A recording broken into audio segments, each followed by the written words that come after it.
Again welcome you all district series के इस second lecture में आज हम देखेंगे कुमाऊं का ही एक और ज़िला नैनीताल।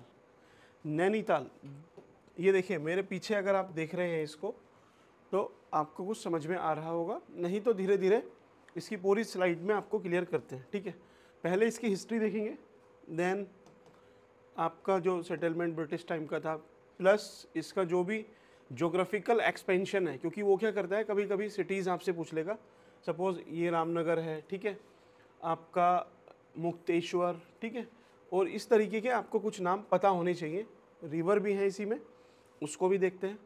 साथ ही इसकी geography, geology, climate, flora fauna, ये तो वर्ड्स आ गए, ठीक है। थोड़ी पॉलिटिक्स की, then again political map, extension, rivers, ये सारी रिवर्स है अपनी, देन लेक्स, जितनी भी झीलें हैं वो सारी चीज़ें, ठीक है। और इसके बाद अपना इसी में आता है जो फॉल्स वगैरह है, कॉर्बेट है मेन और भालूगढ़ है, ठीक है। इन सबको देख लेंगे एक बार। नेक्स्ट देखते हैं इसकी जो इकोनॉमी है, जैसे टूरिज़्म है, एग्रीकल्चर, इंडस्ट्री है, वो सब एक आपको ये ब्रीफ इंट्रो है ताकि आपको एटलीस्ट पता चले कि इसमें आपके काम की चीज़ है या नहीं। माइनिंग, फॉरेस्ट और ये इकोनॉमिक इंडिकेटर्स तो हो ही गए, ठीक है। अच्छा, टेम्पल्स, ये आपकी सोसाइटी वाले पार्ट से कनेक्ट होगा, इसकी पीडीएफ में आपको प्रोवाइड कर देता हूँ, ठीक है। हनुमानगढ़ी टेम्पल, ये सारे, और मुक्तेश्वर टेम्पल, कैंची धाम, गोलू देवता, ठीक है। देन इसकी जो कल्चर वाला एस्पेक्ट है कि यहाँ पे जो फेस्टिवल हैं, फेयर हैं, और जो फूड, क्विजीन, ये सारी चीज़ें एक बार देख लेंगे आराम आराम से। आपको इसी से काफ़ी सारी चीज़ें कुमाऊं की पता चल जाएंगी। बाकी ये देखिए हरेला वगैरह, then Basant Panchami, administrative institution, education institution, research environment, ठीक है। तो ये अपना नैनीताल डिस्ट्रिक्ट के बारे में है, ठीक है। नैनीताल, नैनीताल को एक और नाम से जाना जाता है त्रि ऋषि सरोवर। त्रि ऋषि सरोवर मीन्स जो 3 ऋषि थे एंशियंट टाइम पे। वैसे काफ़ी सारी यहाँ पे माइथोलॉजिकल स्टोरीज़ हैं, उसमें से जो मेन है एक ये है कि 3 ऋषि थे, वो घूमते घूमते पहाड़ों पे पहुँचे और उनको प्यास लगी। उस प्यास को शांत करने के लिए मानसरोवर लेक से पानी ला के वो यहाँ पे उन्होंने भर दिया इस लेक्स में। और ऐसा मानते हैं बाकी सारी लेक्स भी हैं। 3 ऋषि कौन थे उनका नाम बताएंगे अभी। साथ ही एक भगवान शिव से जुड़ी हुई इसमें पौराणिक कथा है। वो कुछ ऐसी है कि भगवान शिव जब माता सती को लेके घूम रहे थे गुस्से में, तो जो गौरा देवी हैं या फिर सती हैं जिनका नाम हम बोलते हैं, उनके नैन, आइज़ यहाँ पर गिरी, इसीलिए यहाँ पे नैना देवी टेम्पल है। और ये जो शक्तिपीठ है उसमें से एक इसको माना जाता है, ठीक है। तो आइए पहले स्टार्ट करते हैं अपना एक ब्रीफ। चलिए पॉलिटिकल मैप से करते हैं, देन हिस्ट्री पे जाएंगे। आपको देखिए ये सिटीज़ आपको पता होनी चाहिए कि कौन से डिस्ट्रिक्ट में है, अगर आप उत्तराखंड का कोई भी एग्ज़ाम दे रहे हैं, ठीक है। 1 सेकेंड, कौन कौन सी हैं आपको स्क्रीन पे दिख रही होंगी। ओके, चलिए देखिए ये उधम सिंह नगर है नीचे, उधम सिंह नगर, इधर ये काशीपुर वगैरह है, किच्छा और ये सब नानक मत्ता वगैरह, ठीक है। आप जब इस साइड से एंट्री करते हैं तो ये रिलेटिवली ये प्लेन एरिया है, ठीक है, उधम सिंह नगर का प्लेन एरिया है। अब इसके बाद आप पहाड़ पे धीरे धीरे धीरे धीरे चढ़ते जा रहे हैं, ऐसा कुछ समझ लेना, ठीक है। ये ऊपर हाइट बढ़ती जाएगी इसकी। क्लाइमेटोलॉजी में हम देखेंगे इसको कि बढ़ते हुए ऑल्टीट्यूड से क्या क्या क्लाइमेटिक वेरिएशन आते हैं। फिलहाल पॉलिटी पे ध्यान रखते हैं। लाल कुआं देखिए फेमस है, जैसे ही आप प्लेन से एकदम एंट्री करते हो तो लाल कुआं में आपकी एंट्री होती है। इस साइड से जाओगे तो हल्द्वानी, ठीक है। फिर और ऊपर जाओगे तो धारी, चंपावत से टच करता हुआ, नैनीताल तो ये तो हेडक्वार्टर है ही। कोशिया कुटोली, आपको इसका नाम देखिए अभी चेंज हुआ है तो पता नहीं चल रहा होगा। बाबा नीम करोली का नाम आपने सुना होगा, नीम करोली, ठीक है, तो उसी का नाम है। फिर बेताल घाट है इसके पास। काला डूंगी देखिए, जब आप काशीपुर और ये इधर रामनगर से एंट्री लेते हैं तो वहीं से एक पैरेलल रूट जाता है ये काला डूंगी वाला, ठीक है, तो काला डूंगी भी है। देन रामनगर। तो ये मेन आपको सिटीज़ पता चली होंगी। एक बात ध्यान रखना, मोटा मोटा आइडिया रखना कि अच्छा रामनगर है, बेताल घाट है, नैनीताल, कुशिया कटोली, लाल कुआं, धारी और ये सब। ठीक, चलिए 1 सेकेंड, पहले इसकी एक बार हिस्ट्री पे आते हैं।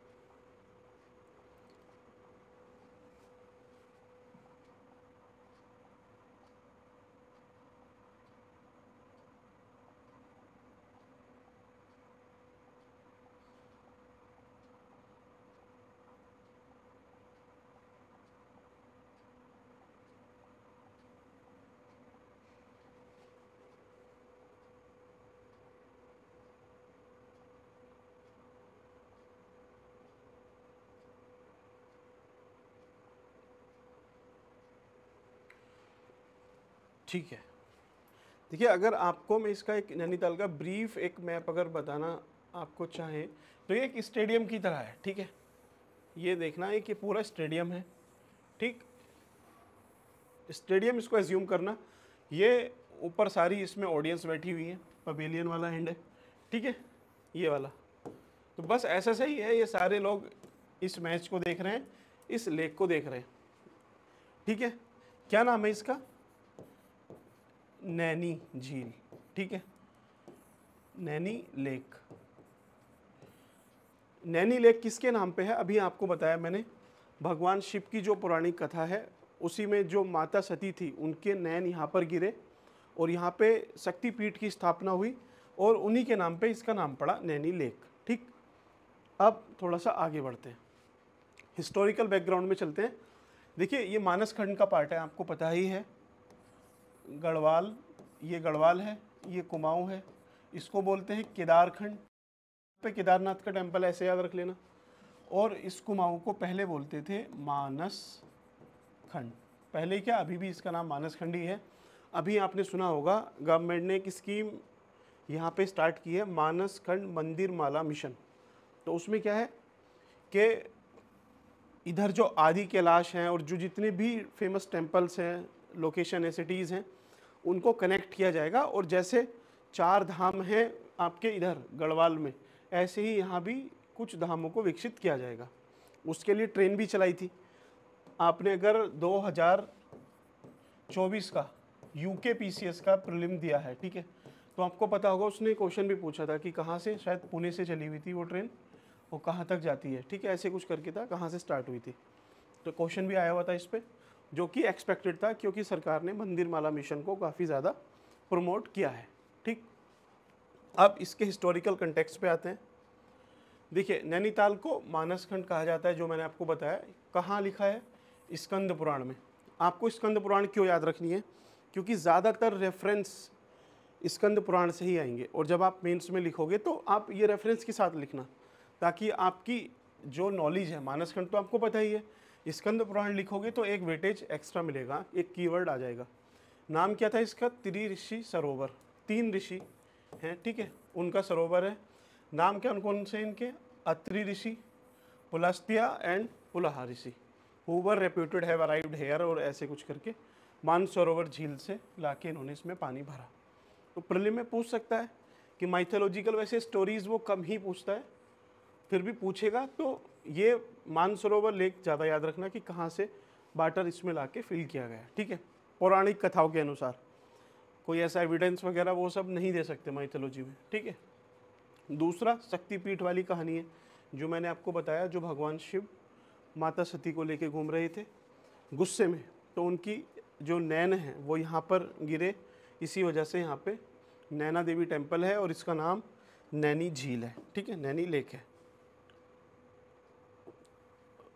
ठीक, अब थोड़ा सा इसके और जो अदर देन माइथोलॉजिकल स्टोरीज हैं उस पर आते हैं। देखिए प्राचीन काल में कुमाऊं कई छोटी छोटी रियासतों में विभाजित था, मीन्स फ्रेगमेंटेड पॉलिटी थी यहाँ पर। इंग्लिश वाले कैसे यूज़ करेंगे इसको? Fragmented polity. नैनीताल क्षेत्र किसके अंडर में आता था उस टाइम पे? एक खशिया परिवार था, फैमिली थी। अभी जब इसकी हिस्ट्री में आपको पढ़ाऊंगा, पूरी हिस्ट्री पढ़ाऊंगा, तो उसमें आपको ये ऐसे नाम याद रखने में अभी प्रॉब्लम होगी, तब आपके लिए बहुत ईजी हो जाएगा, क्योंकि आप एक क्रोनोलॉजी से समझोगे ना कि कुछ ट्राइब्स थी, वही ट्राइब्स कुछ फैमिली बनी, फिर कत्यूरी, कुनीन, ये सब चीज़ें इवोल्व होके बनी है थोड़ी थोड़ी, और फिर जितने भी मंदिर बनेंगे वो कैसे बनेंगे, क्योंकि जैसे ही कोई राजा नया आएगा तो पहले वो अपनी राज्य को एक तरह से स्टेबल करेगा, तो उसका ध्यान उधर रहेगा, वो जनरली टेम्पल नहीं बनवाएगा। जब दूसरा कोई राजा आएगा, उसी का सक्सेसर, तो उसके पास टाइम होगा, बड़ा साम्राज्य होगा, पैसा होगा, फिर वो बनाना स्टार्ट करेगा। तो धीरे धीरे उसको देखते हैं। अभी बस आप फॉर रेफरेंस, ताकि ये वीडियो आप, अभी आपने उत्तराखंड कुछ नहीं पढ़ा तो देखो, फिर एक बार पूरी हिस्ट्री, पॉलिटी, इकोनॉमी, ज्योग्राफी समझ लो, उसके बाद देखो, आपको सारी चीज़ें इस चीज़ से तैयार हो जाएंगी। ठीक है।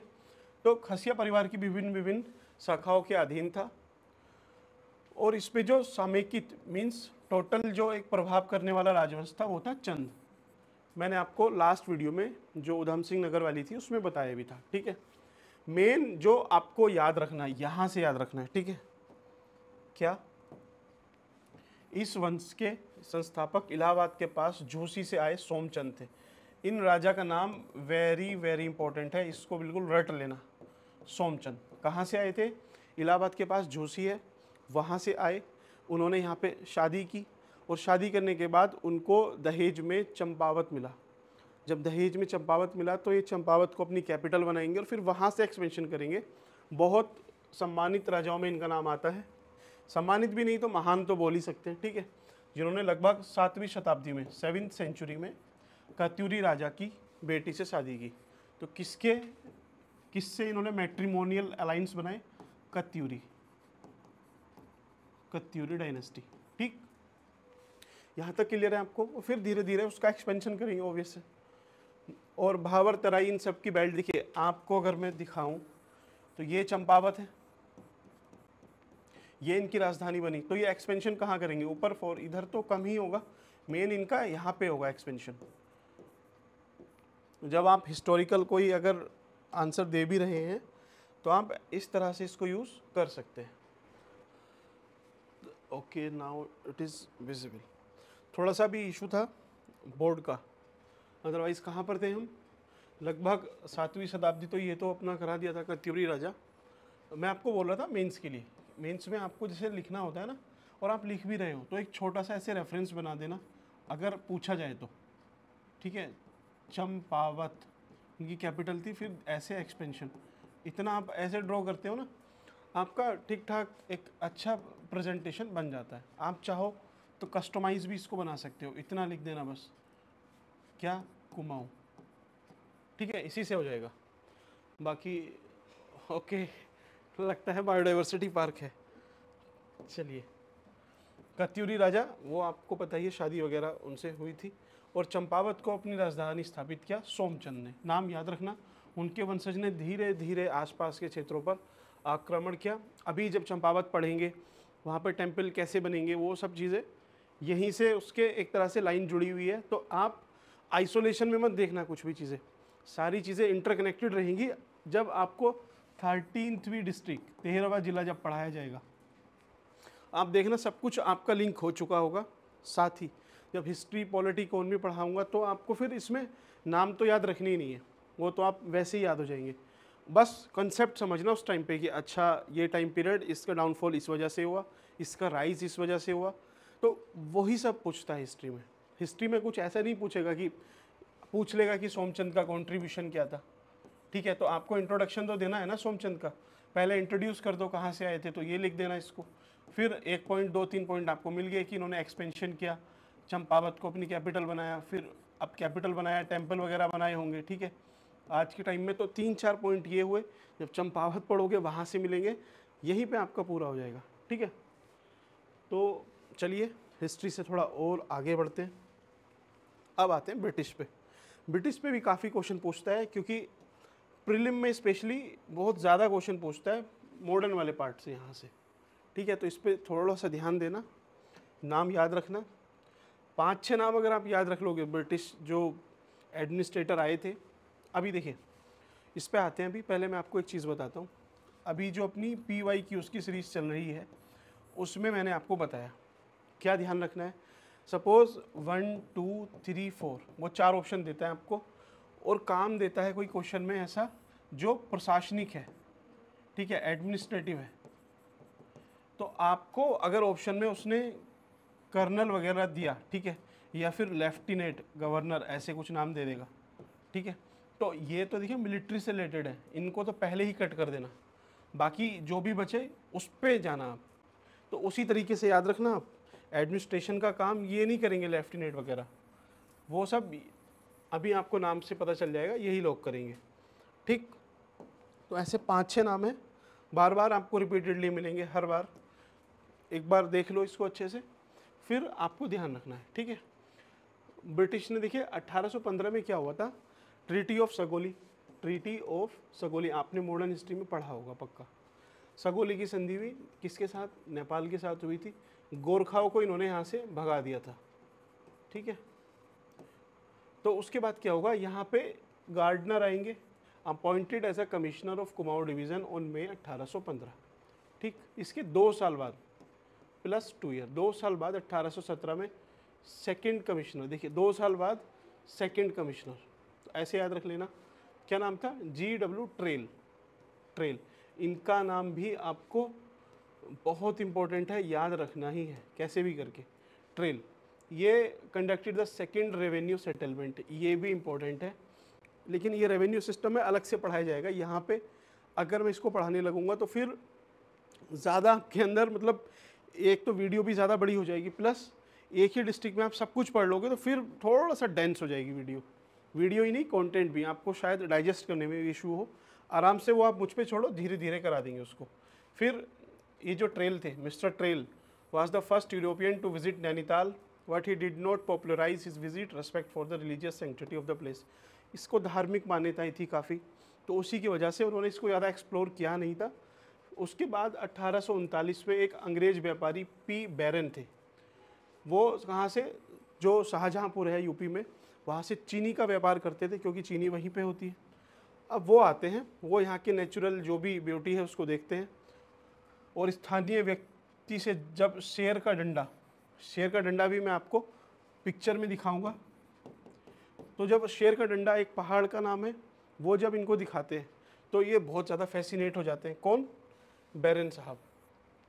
बैरन के नाम वैसे तो इंग्लिश में बंजर बोलते हैं, लेकिन ये नेचुरल सीन से ज़्यादा खुश रहते थे, ठीक है। ऐसे कहीं ना कहीं लिंक बना लेना, याद हो जाए तो शेर का डंडा ये देखते हैं, और फिर इन्हें काफ़ी ज़्यादा उससे प्यार हो जाता है, और यहाँ पे पिलग्रिम के नाम से भी यात्रा विवरण उन्होंने अपना लिखा है।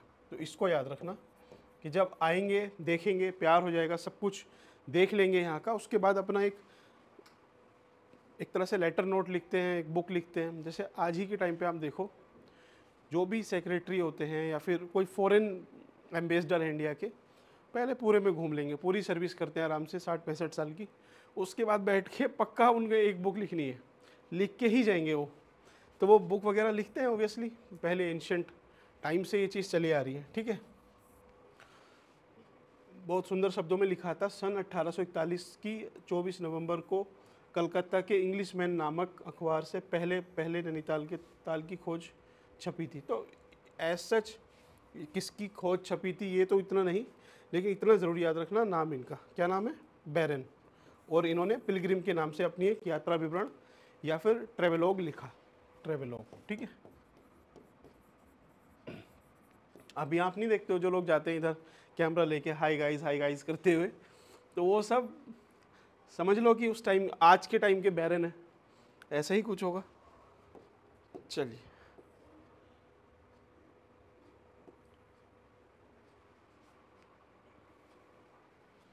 अब नैनीताल का नगर निगम, 1 सेकेंड,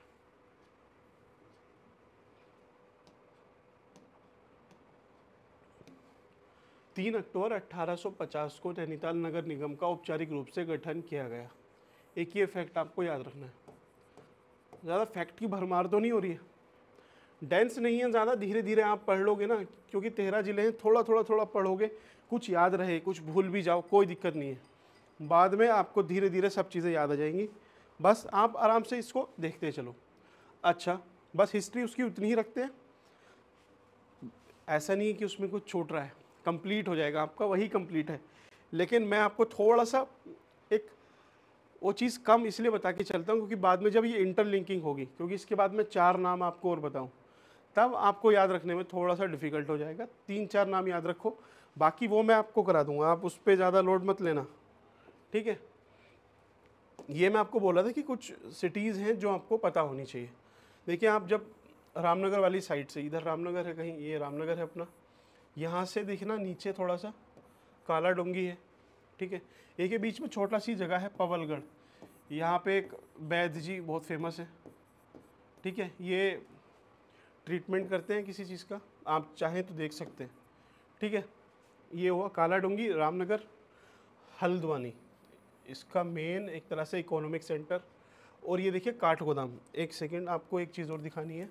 अगर आप ट्रेन से आते हैं ना, तो ट्रेन का एक रूट यही है, ठीक है। लाल कुआं से आप एंट्री लोगे, मुरादाबाद की साइड से लाल कुआं, फिर हल्द्वानी, ये हल्द्वानी है, और ये काठगोदाम। बस यहाँ पे ट्रेन यहीं तक आती है। काठगोदाम आपका आखिरी स्टेशन है, इसके ऊपर ट्रेन नहीं है, ठीक। इधर कहाँ पर है, इधर थोड़ी सी है, ये काशीपुर, और यहाँ से रामनगर तक बस। तो इन सबको मैं रेस कर देता हूँ, आपको थोड़ा सा दिख जाएगा, ठीक है। ये काशीपुर है, काशीपुर से रामनगर। और काशीपुर भी कहाँ से आती है, ये भी मुरादाबाद है, मुरादाबाद यूपी में, वहीं से चलती है ट्रेन। और ये फिर 2 अलग अलग रूट में डिवाइड हो जाती है, एक काशीपुर के लिए और एक अपना ये वाला रीजन, ठीक है। सेम ही है, ठीक। चलिए अब इसमें 1-2 शहर और देखते हैं, अच्छे क्या, जो काफ़ी इंपॉर्टेंट है। गोला रिवर, देखिए इसको बाद में देखेंगे, अभी एक आप याद रखें, रानी बाग, ये बहुत फेमस है। क्यों, यहाँ पे मिनरल्स वगैरह काफ़ी फेमस हैं इसके। नकोचिया ताल, भीम ताल, ये तो सारे ताल ही हो गए। मुक्तेश्वर इम्पोर्टेंट है, ये अपने टेम्परेचर के लिए बहुत ज़्यादा फेमस है, अच्छा टेम्परेचर रहता है। बेताल घाट आपको पता ही है, ठीक है। अब इतना आपको पता चला हो, ठीक है। इधर एक और है अपना, 1 सेकेंड, कहाँ पे है, चोर गलियाँ है एक, इसको भी याद रख लेना, ये न्यूज़ में आपको देखने को मिलता है, ठीक है। अब मैं आपको मेन इसमें क्या है, आपको रिवर्स दिखाना, ठीक है। चलिए एक बार आपको इसकी मेन रिवर्स में बता देता हूँ। और यूके के किसी एग्ज़ाम में शायद लास्ट ईयर ही क्वेश्चन पूछा था, किस पे था, मैं आपको वो भी बताता हूँ। देखिए यहाँ पे गिरजा माता का टेम्पल है, रामनगर से ऊपर, काफ़ी लोग जाते हैं यहाँ पर, गिरजा टेम्पल। तो ये पूछा था कि कौन सी रिवर के बैंक पे है, तो इधर से देखना, ये कोसी रिवर आ रही है ना, ये यहाँ से ऐसे कोसी, तो इसकी बैंक पे है कौन सा, गिरजा माता का टेम्पल। तो इसी से आपको पता चला रामनगर भी किस पे आया, ठीक है। और ये इधर उधम सिंह नगर में एंट्री ले लेती है। तो पहली तो आपको ये याद रखनी है, ठीक। दूसरी जो इम्पोर्टेंट रिवर है वो है आपका नैनीताल से जो चलती है, ये गोला रिवर, ठीक है, गोला रिवर। तीसरी इंपॉर्टेंट है रामगंगा। देखिए जो कॉर्बेट नेशनल पार्क है ना, यहाँ से निकल के जाती है रामगंगा, रामगंगा ऐसे पैरेलल जाती है, ठीक है। और ये यूपी में कन्नौज के पास, कन्नौज, वहाँ पे गंगा से मिल जाती है, ठीक है, गंगा से। तो रामगंगा, कोसी, गोला रिवर, ठीक है। और इसमें छोटी छोटी है, इसको आप चाहें तो इग्नोर भी कर सकते हो, कोई ऐसी इतनी इंपॉर्टेंट नहीं है। एक बाघरा है, लेकिन इसको भी आप चाहें तो इग्नोर कर लेना, क्योंकि अभी जब मैं आपको इसमें कुछ इमेजेस दिखाऊंगा वहाँ से आपकी क्लियर हो जाएंगी। फिलहाल ये 3 याद रखना, रामनगर के पास से ही रामगंगा, और यहीं पे कोसी और गोला रिवर, ठीक है। चलिए ज्योग्राफी, इसकी आइए पहले ज्योग्राफी देख लेते हैं। Nainital cover total area of, ये एरिया वेरिया आपको याद नहीं रखना है, क्योंकि एरिया में क्या होगा ना, आपको एक इंडेक्स दी जाएगी, ठीक है। उसमें 1 2 3 4 की सबसे बड़ा कौन सा है, वो देख लेना एक दो के नाम, फिर सबसे छोटे देख लेना, बस। सबको कहाँ से याद रखोगे, रट भी नहीं पाओगे इतने अच्छे से। तो बड़ा छोटा इसके चक्कर में पढ़ना नहीं है। अब ये फिर मैंने आपको स्लाइड क्यों दी है, क्योंकि आपको एटलीस्ट पता भी होना चाहिए कि क्या काम का है, क्या नहीं पढ़ना, क्योंकि आप बुक से भी पढ़ते हो, जो चीज़ फालतू की है उसको नहीं याद रखना। इसकी हाइट ध्यान रखना, लेकिन 2000 मीटर के समथिंग है अबव सी लेवल, ठीक है। और जो नैना पीक है उसकी हाइट लगभग 2619। नैना पीक देखिए, इसका जो हाईएस्ट पीक है नैना पीक, कितनी हाइट है इसकी, 2619 मीटर। तो ये आपका जो हिमालय है, एक तो शिवालिक की रेंज आ गई नीचे, ठीक है, ऊपर ये ट्रांस हिमालय है, ये ग्रेटर हिमालय, तो ये जो बीच का हिमाचल जिसको बोलते हैं उसमें आता है। मसूरी भी लगभग सेम हाइट पे है, और हिमाचल के जितने भी जो हिल स्टेशन है मेनली वो इसी के सेम लैटिट्यूड पे पड़ते हैं, ठीक। चलिए,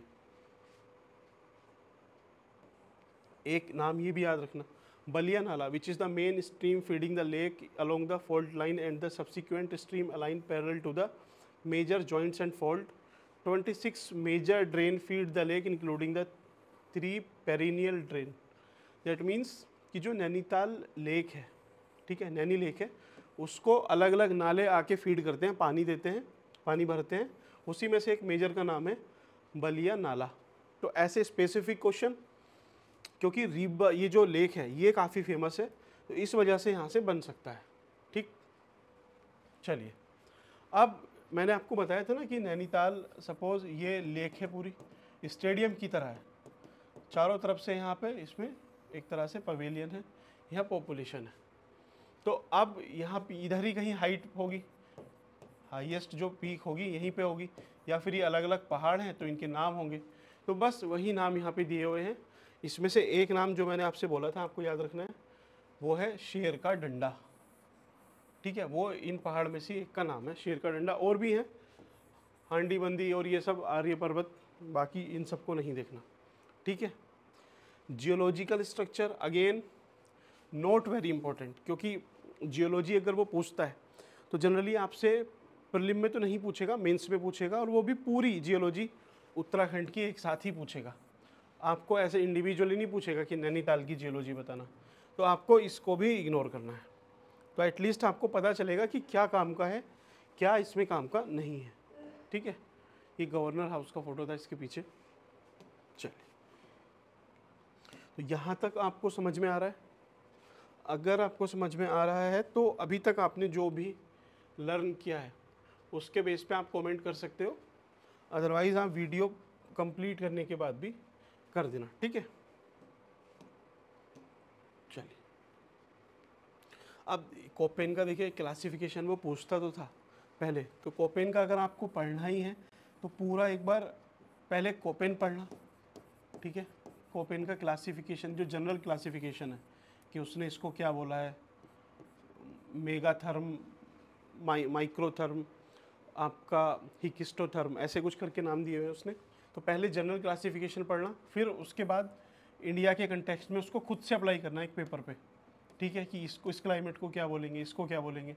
और जब ये आपको नॉलेज हो जाए तब आप नैनीताल पे या फिर उत्तराखंड पे आना, आप आराम से टिक लगा लोगे।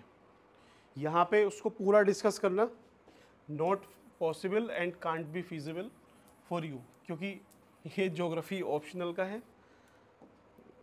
पता नहीं इसमें पूछता क्यों है, अभी तक मुझे भी समझ में नहीं आया कि 2-3 बार उसने पूछा हुआ है, शायद त्रिवार्टा का पूछा हुआ है, तो 3 ही तो नाम है, 3 का ही क्लाइमेटिक क्लासिफिकेशन है। एक है कोपेन, आपको अगर सेल्फ प्रिपेयर करना है, दूसरा है थॉर्नवेट, तीसरा है त्रिवार्टा। अब ज्योग्राफी ऑप्शनल में पूछता है स्टाम्प का क्लासिफिकेशन, लेकिन स्टाम्प का मैंने इसमें इसके PYQs में नहीं देखा, ठीक है। तो जब भी आपको अगर क्लाइमेटिक क्लासिफिकेशन याद करना हो तो चारों का ही देखना, लगभग सिमिलर है, थोड़े थोड़े एक्सेप्शन है, इसमें पूछता नहीं है, लेकिन ये दोनों पूछे हुए हैं तो UKPCS है, वी डोंट नो, फिर भी एक बार आपको देख के जाना चाहिए, ठीक है। तो ये मेंस का है, इसको अभी रहने दो, ठीक। अब इसमें इसकी क्लाइमेट के बारे में बताया हुआ है, तो आप बस जनरली ऐसे याद रख लो, सब ट्रॉपिकल क्लाइमेट होगी, सब ट्रॉपिकल। अब सब ट्रॉपिकल की जो जो फीचर्स होते हैं ना, आप यहाँ से मत देखो, क्योंकि सब रीजनल वेरिएशन सब में होते हैं।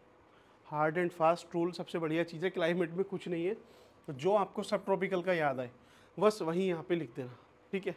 बाकी ये स्लाइड आपको मैं प्रोवाइड करूँगा, आराम से पढ़ना बैठ के।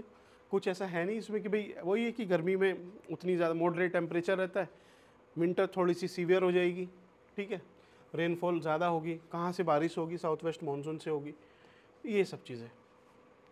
फ्लोरा एंड फोना, फ्लोरा किसको बोलते हैं और फोना, अब इसमें काफ़ी लोग कंफ्यूज होते हैं। मैंने देखा है पहले, इवन मेरे को भी इसमें कन्फ्यूज़न था। तो इसको याद रखने का तरीका, जैसे फोना में ए है ना, तो इससे एनिमल याद रख लेना, एनिमल, ठीक। और ये फ्लोरा, तो इसमें प्लांट आता है PLANT, तो इस एल से इसको याद रख लेना। तो फ्लोरा हुआ आपका प्लांट, फोना हुआ आपका एनिमल, तो एनिमल और प्लांट की जो बात होगी वही है फ्लोरा फोना, ठीक। Nainital district hilly region is covered with साल, पाइन, ओक, बुरून्स लिखा हुआ है लेकिन बुरान्स है, इसको रोडेंड्रॉन्स बोलते हैं, का फल, ठीक है। इन सबको ये सब हाइट पे ही मिलते हैं, हाइट पे देवदार भी मिलता है। अब एक बार आपकी इसमें से 3 या 4 नाम याद रख लो, साल, पाइन, ओक और ये रोडेंड्रॉन्स, ठीक है, 4 नाम याद किए। अब इसी ऑल्टीट्यूड पे और जितनी सिटीज़ या डिस्ट्रिक्ट आप देखोगे सब में यही चीज़ लिखना बार बार। इवन वो आपसे सब ट्रॉपिकल पे भी पूछ ले या ऑल्टीट्यूडनल क्लासिफिकेशन पूछे, जनरल, इन जनरल, तभी भी आप यही सारी स्पीशीज लिख देना, ठीक है। और यहाँ पे क्या क्या कल्टीवेट होता है, तो फ्रूट्स, हॉर्टिकल्चर का यहाँ पे मेन डेवलपमेंट है, हॉर्टिकल्चर, एप्रिकॉट, ऑरेंजेस, पीच, पियर, बिग लेमन्स, ये सारी चीज़ें। हॉर्टिकल्चर पे इस बार क्वेश्चन भी आया हुआ है आपके मेंस में, ठीक है। और मैंने आपको बताया भी था, जो पहले जिन्होंने इस बार दिया होगा पेपर और टेस्ट सीरीज हमसे की होंगी थोड़ी बहुत, क्योंकि ज़्यादा टेस्ट नहीं थे अपने, 8 पेपर हैं, 8 टेस्ट थे, उसी में से आपके मोर देन 60% क्वेश्चन आए हुए हैं। चाहे तो हम आपको शेयर भी कर देंगे। तो ये रोडेंड्रॉन्स जो है ना, इसी को बोलते हैं बुरांस।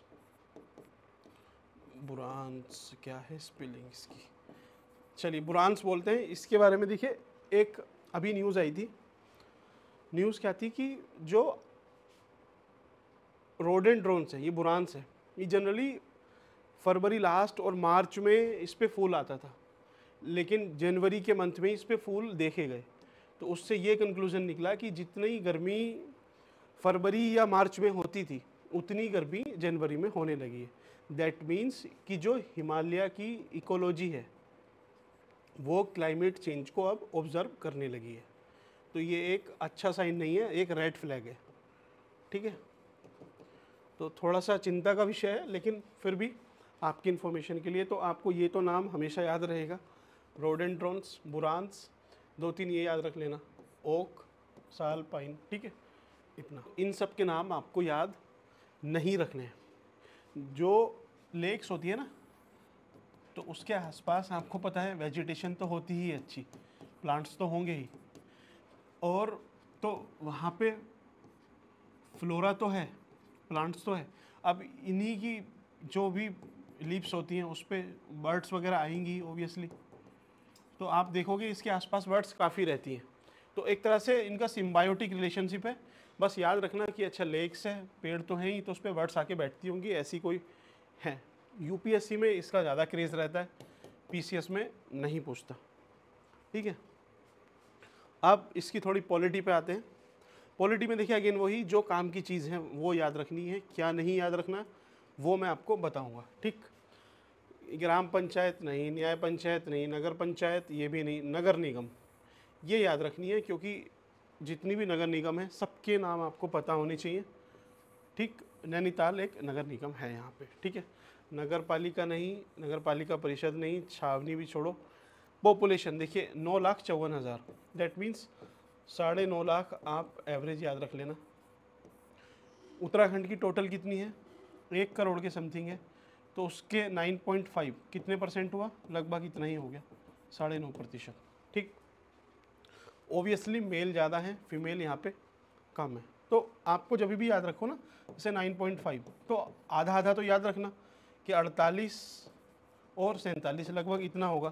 तो इससे इतने मेल होंगे, मेल ज़्यादा ही होंगे, कहीं पे मेल कम हो उसको थोड़ा ज़्यादा ध्यान से रखना, अदरवाइज़ जनरली एक ट्रेंड है कि मेल ज़्यादा ही है, ठीक है।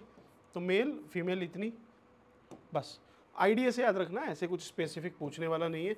जब सेंसस आप पढ़ते हो तब उसमें आपको पता चलेगा कि यहाँ पे सेक्स रेशियो कम है, इधर कम है, यहाँ पे अच्छा है, ठीक है। तो पूरी सेंसस एक साथ कंप्लीट करना, लेकिन ये मैंने स्पेसिफिक इसलिए यहाँ पे लिखा है ताकि आपको एटलीस्ट एक कंप्लीशन वाली फीलिंग आए कि एटलीस्ट पता है, एक आइडिया है कितनी है पॉपुलेशन शहरी और ग्रामीण। तो आपको ऐसे नहीं रखना कि 3,71,000 इतनी वहाँ पे, ये याद रखना कि भाई वहाँ की जो रूरल पॉपुलेशन है वो ज़्यादा है ऑब्वियसली, बस इतना, फालतू के इस नंबर पे मत जाना। Rural population is greater than urban population, गांव ज़्यादा है।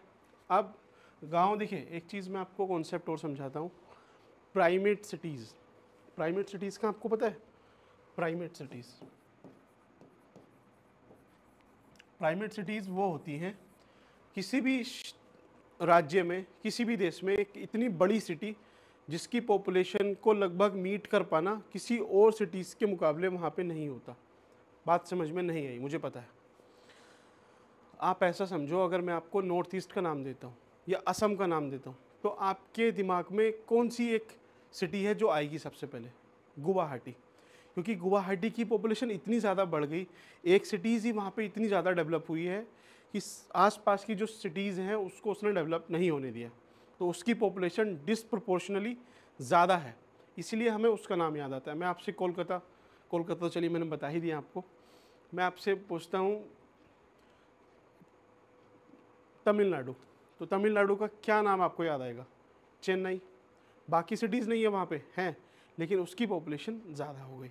ऐसे ही अगर मैं आपको नाम देता हूँ वेस्ट बंगाल का, तो आपको पता ही है, कोलकाता आप ओबियसली बोल ही दोगे, लेकिन अगर मैं आपको यूपी का बोलता हूँ तब आपको कन्फ्यूज़न होगा। क्यों? क्योंकि वहाँ पे नोएडा भी है, आपको पता है, गाज़ियाबाद भी है, लखनऊ है, बनारस है, इलाहाबाद है, तो ये सारी हैं। तो एक तरह से वहाँ पे प्राइमेट सिटीज़ नहीं डेवलप हो सकती। क्यों? क्योंकि हर सिटीज़ में ठीक ठाक पॉपुलेशन रहती है।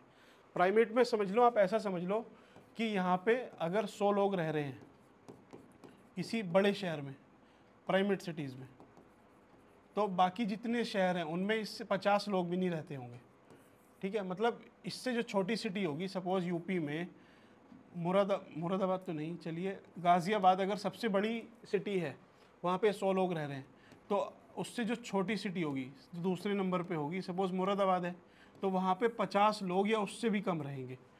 दैट मीन्स वहाँ पे प्राइमेट सिटी का कॉन्सेप्ट अप्लाई होता है। अगर कहीं पे 60 लोग रह रहे हैं किसी भी शहर में, यूपी के किसी दूसरे शहर में, इसका मतलब यूपी प्राइमेट सिटी का कॉन्सेप्ट यहाँ पे लागू नहीं होता, ठीक है। ये चीज़ मैंने आपको क्यों समझाई? देखिए नैनीताल, अगर मैं आपसे बोलूँ नैनीताल, सिंपली क्लिक करेगा नैनीताल और हल्द्वानी, और आपको शायद ही पता, मतलब आपको हिट ही नहीं करेंगे कि कोई और शहर भी है। तो उसी वजह से यहाँ पे अर्बन पॉपुलेशन कम हो जाएगी और जो गांव हैं, रूरल पॉपुलेशन है, वो ज़्यादा रहेगी, ठीक है। अब साक्षरता कितनी है? 83.88%, मतलब 84%। बस एवरेज इतना याद रखना। मेल की ओबियसली कैसी होगी? ज़्यादा होगी, फीमेल की कम होगी। कहीं पे अगर उल्टा ट्रेंड आपको मिलता है कि फीमेल ज़्यादा है मेल कम है, वहाँ पे आपको याद रखना है, वरना जनरल जो फैक्ट है वहाँ पे आपको याद नहीं रखना, ठीक है। ये हुआ आपका, तो ये याद रह जाएगा आपको। बाकी आगे बढ़ते हैं। इसका मैंने आपको बता ही दिया है, ठीक है। ये गोला रिवर है, ये भाखरा नदी है आपकी, देन ये इतनी इम्पोर्टेंट नहीं है, गिरजिया के पास से कोसी, रामगंगा, ठीक। अब इसकी सीमा कहाँ कहाँ पे मिलती है, तो एक मैप बना लेना आराम से, ठीक है। अगर ये चंपावत है, ये आपका नैनीताल है, तो नीचे उधम सिंह नगर है ओबियसली, तो आपका उधम सिंह नगर, इसके ऊपर अल्मोड़ा है, ये अल्मोड़ा है, पश्चिम में पौड़ी गढ़वाल, यहाँ पे पौड़ी आ जाएगा, और चंपावत तो ये है ही, ठीक है।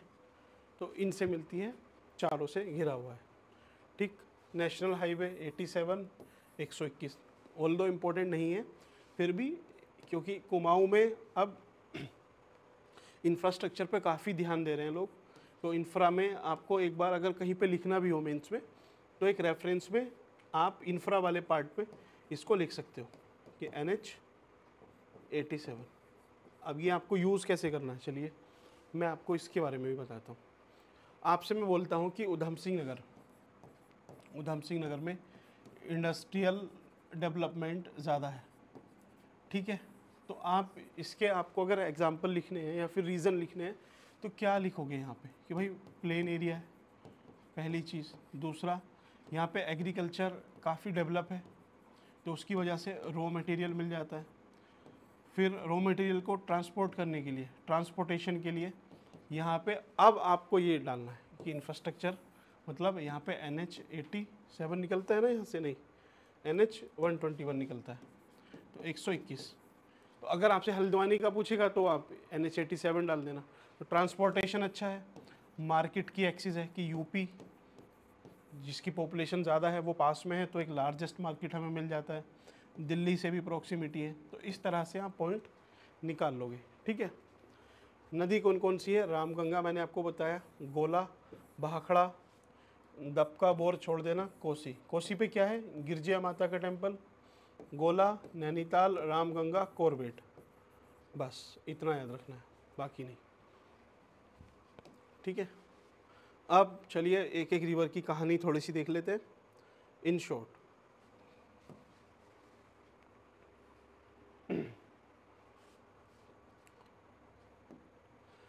कोसी रिवर मैंने आपको दिखाया था। ये valley of Nainital is enchanting site, is originate from the Someshwar valley. कहाँ से निकलती है, सोमेश्वर वैली। एक सेकंड, अगर इसके पहले वाला मैप हमें मिल जाए। देखिए ये है कोसी रिवर, ये यहाँ से निकल रही है तो सोमेश्वर वैली से निकलती है सोम, बस इतना याद रखना। बाकी कहाँ से निकल के जाती है, रामनगर के पास से, ठीक है। And rough terrain making it look amazing. तो अमेजिंग ये नहीं पूछेगा आपसे, टेम्पल पूछ लेगा कौन सा टेम्पल है, जो पूछा भी है, कौन सी सिटी इस पे है, इसकी बैंक पे है, बस इतना। या कहाँ से पास होके जाती है, कुमाऊँ में है, गढ़वाल में है, बस इतना, कहाँ से ओरिजिनेट होती है। फिर है गोला नदी, ठीक है, गोला नदी known as river of gold. तो इसको याद रखना, रिवर ऑफ गोल्ड किसे कहा जाता है, गोला नदी। ये देखिए फ़ोटो भी कुछ वैसे ही लिया गया है, गोल्ड की तरह लग रहा है, ऑल्दो ये सनलाइट की वजह से है, लेकिन बस ऐसे याद रख लेना। इस another magnificent river in Nainital area, it starts flowing from the Sat Tal area with a clean environment. तो अभी आगे आएंगे, जितने ताल है ना उसी में से एक ताल का नाम है सात ताल, ठीक है। ये वहाँ उसके पास से ओरिजिनेट होती है, कौन सी नदी, गोला नदी। और नैनीताल भी, नैनीताल से ये ड्रेन होके जाती है, ठीक। अगली है रामगंगा। बस रामगंगा कहाँ से निकलती है, ये पौड़ी से निकलती है, पौड़ी से। पौड़ी में एक जगह है, वैली कौन सी है, पौड़ी की दूधा टोली रेंज से, हाँ दूधा टोली रेंज। एक बार इसको चेक कर लेना, वैसे 99% यही है, यहाँ से निकलती है और कॉर्बेट इस पे पड़ता है, ठीक है। ये जाती है यूपी में कन्नौज एक जगह है, वहाँ पे ये गंगा से मिल जाती है, ठीक है। और इसी पे आपको पता होगा कालागढ़ डैम, ठीक, वो भी है। तो ये दो चीज़ याद रखना, passing through Jim Corbett park and this. अच्छा, आपने देखा होगा जब हमारे इधर पुलवामा में अटैक हुआ था, ठीक है, तो आपने मोदी जी का एकदम कहीं पे एकदम से ट्वीट नहीं आया था, तो ये बोला भी था लोगों ने कि ऐसा ट्वीट क्यों नहीं आया। तो वो क्या कर रहे थे, बियर ग्रिल्स के साथ कॉर्बेट नेशनल पार्क में वाइल्ड लाइफ सफारी बोल लीजिए या फिर जो भी वीडियो बना रहे थे, वहाँ पे नेटवर्क का इशू है। तो इस वजह से वो उनका एक एक्सक्यूज़ था या जो भी था, वो जो भी इंस्टेंट जो भी डायलॉग थे वो नहीं कर पाए, या फिर ट्विटर वगैरह पे जो भी उनको बोलना था। तो इसको काफ़ी लोगों ने क्रिटिसाइज़ भी किया कि वो फ़ोटो खिंचा रहे थे, ये कर रहे थे, वो कर रहे थे, बट वी डोंट नो। हालांकि इनके पास सैटेलाइट फ़ोन तो होते ही हैं, तो ऐसा नहीं है कि वो बात नहीं कर सकते, लेकिन फिर भी अब जो ऑफिशियल रीज़न उन्होंने दिया है हम वहीं तक रहते हैं, ठीक है। तो वो इसी में थे, कॉर्बेट में ही थे। आपने उनकी वीडियो देखी होगी, जो मैन वर्सेस वाइल्ड आता है ना, वाइल्ड, तो उसमें जो किरदार है बियर ग्रिल्स, तो उसी पे है, ठीक है। Gomti river makes the landscape beautiful with its, ये सब फालतू के इटर्नल चार्म, ये सब। The Gomti river spring up from the Nainital hills and wanders about the valley and villages giving you a glimpse into the rural life, ठीक है। Gomti river क्या है, जनरली ये गांव से निकल के जाती है, रूरल एरिया से, ग्रामीण एरिया से। तो ऐसे तो आपसे पूछेगा नहीं कौन से गांव पड़ते हैं, आपको बस याद रखना है कि गोमती रिवर कहाँ पे नैनीताल डिस्ट्रिक्ट से फ्लो होती है या फिर कुमाऊं के रीजन में है, ठीक। देन सुयाल रिवर, ये रामगढ़, मैंने आपको अभी बताया था जो इसके मेन टाउन्स हैं उनमें रामगढ़ ये इस रिसोर्स के लिए भी काफ़ी फेमस है। अभी जब रिसोर्स देखेंगे उसमें कराएंगे आपको। तो सुयाल रिवर यहाँ से फ्लो होके जाती है। बस एक एक लाइन याद रखना, अगर आपको नहीं भी याद रहे कोई दिक्कत नहीं, बाद में सारी चीज़ें कवर हो जाएंगी। बस आपके दिमाग में एक बार एक आइडिया होना चाहिए कि अच्छा ये नाम वहाँ सुना था, वैसे सुना था, बस उतना। कालसा river, again scenic valley of Nainital is testimony to the pristine splendor of this area, involving amidst thick forest and charming hamlets after taking the birth from the snow-capped mountains। अब देखते हैं, देखिए जो लेक्स हैं इन नैनीताल, वैसे generally सब लोग इधर घूमने गए ही होंगे, नहीं गए हैं तो आपको जाना चाहिए भाई, अच्छी जगह है। और उत्तराखंड का टूरिज़्म भी प्रमोट करना ही है, टूरिज़्म बेस्ड इकोनॉमी है। जो ऊपर पहाड़ पे लोग रहते हैं उनके लिए यही एक रोज़गार का एक तरह से सोर्स रहता है, तो सबको जाना चाहिए, प्रमोट करना चाहिए, ठीक है। और टूरिज़्म तो एक्चुअल में आपकी जो लर्निंग है, ऑब्जर्वेशन है, उसको बढ़ाता ही है, तो घूमना तो चाहिए, कोई दिक्कत नहीं है। लेक्स इन नैनीताल, देखिए पहली है सात ताल मैंने आपको भी बताया था, एक रिवर निकल के जा रही थी, बस उसी पे ध्यान रखना है, ठीक है। लिटरली मीन्स द 7 लेक्स, 7 है तो 7 है ना, ठीक है। Sat Tal lakes is group of 7 interconnected fresh water lakes nestled in the heart of this Sat Tal offer fine insight in the natural beauty of Nainital, most popular lake in Nainital for bird watching. देखिए ये तो मैंने आपको बताया, इसके आसपास ये जो पेड़ है ना, देखिए यहाँ पे आपको दिख रही होगी एक ये बर्ड बैठी हुई, मुझे तो दिख रही है, आपको नहीं दिख रही होगी शायद। तो यहाँ पे जो वर्ड लवर हैं, नेचर्स लवर हैं, वो तो आते ही हैं, जो पक्षी प्रेमी हैं वो लोग भी आते हैं और यहाँ की जो सेरेनिक ब्यूटी है उसको एंजॉय करते हैं। सात ताल, यहाँ से एक रिवर भी ओरिजिनेट होती है, ठीक है, ओके।